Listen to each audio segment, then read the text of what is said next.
Grüezi miteinander und hallo zusammen. Ich bin Katrin Erni von swissgermanonline.com. Ein Unfall melden. Notrufzentrale, guten Morgen. Guten Morgen. Was ist passiert?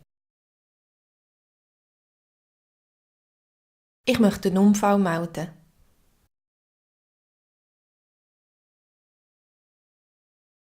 Wie heissen Sie? Mein Name ist Karl Fischer.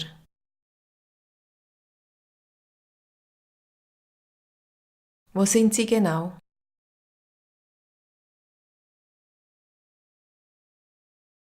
Ich bin auf der Straße zwischen St. Wolfgang und Düdingen. Sagen Sie mir bitte, was passiert ist. Ich bin Auto gefahren und habe einen Unfall gesehen. Ein Fahrzeug hat den Velofahrer angefahren und ist dann ins Mürli nebendran reingefahren. Wie viele Opfer hat es? 2 Frauen und ein Mann.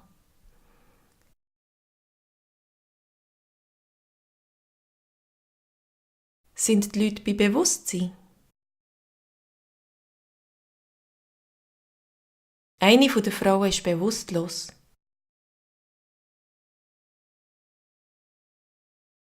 Danke. Die Ambulanz und die Polizei sind schon unterwegs. Ist die Unfallstelle abgesichert?